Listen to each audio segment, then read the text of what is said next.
કોલેજો કહેવાય ને એમાં એડમિશન લેતા. MBBS કરવું છે તો બી એમ્સમાંથી કરવું છે અમને, એન્જિનિયરિંગ કરવું છે તો એ બી IITમાંથી કરવું છે એમ.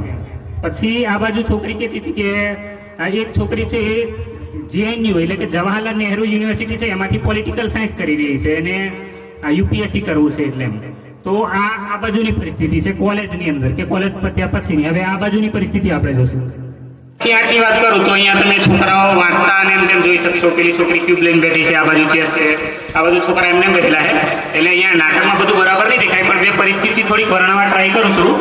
તો એક બાજુની પરિસ્થિતિ છે ને એમાં છોકરાઓ સ્કૂલમાં જતા હોય, ટ્યુશનમાં બી જતા હોય, એમના મમ્મી પપ્પા પાસે પૈસા હોય એટલે મહિનાના 5-10 હજાર રૂપિયા એમના ભણવા પાછળ બગાડતા હોય 1 થી 8માં બી.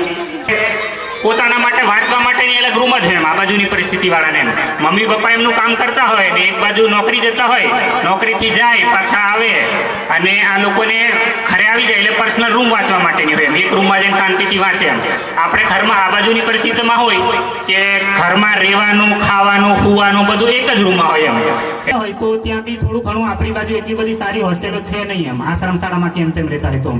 પછી વેકેશન પડે એટલે આપણે વિચારીએ કે વેકેશન પડે એટલે હવે ઘરે જઈને લગ્નો છે કે આ તે છે તો હવે વેકેશનમાં બી વાંચવાનું છૂટી જાય. જેમ કે આ બાજુની પરિસ્થિતિમાં મેં કીધું હતું કે વાંચવા માટે પર્સનલ રૂમ હોય એવું બધું. તો આપણે તો અહીંયા ઘરે આવીને પાછું કોમ કરવા બી જવાનું હોય, બધું હોય એમ. તો આ બી બાજુની પરિસ્થિતિ છે 9મા 12મામાં.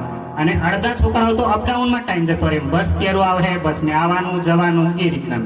તો આ બી જે છે સિચ્યુએશન એમાં આવું હોય છે. એડમિશન લઈ લીધું, હજુ નહીં લીધું, પણ કદાચ આપણી હતાની કોલેજમાં લે.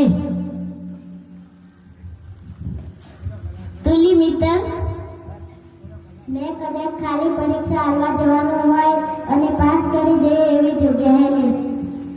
આ બાજુની પરિસ્થિતિમાં હું આપણે વિચારતા હોઈએ કે મારે કદાચ અત્યારે કોલેજ પડતી હોય તો કોલેજ કરે અને પરીક્ષા આલવા એલું જવા જોઈએ એમ. ભણવાનું કઈ હોવા નહીં જોઈએ, પરીક્ષા આલવા જોઈએ અને પાસ કરી દેવા જોઈએ એમ. એવી કોલેજ મારે જોઈએ એમ. આ બાજુની પરિસ્થિતિમાં આવું વિચારતો હોય એમ.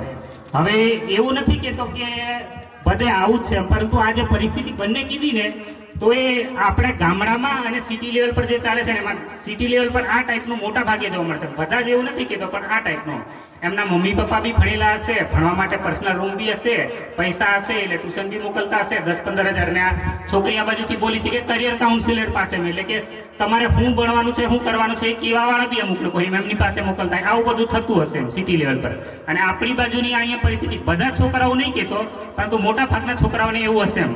ઘરમાં મમ્મી પપ્પા ભણેલા નહીં હોય, પર્સનલ રૂમ તો વાંચવા માટે કોઈને હોય જ નહીં. તો આવી પરિસ્થિતિ છે એમ.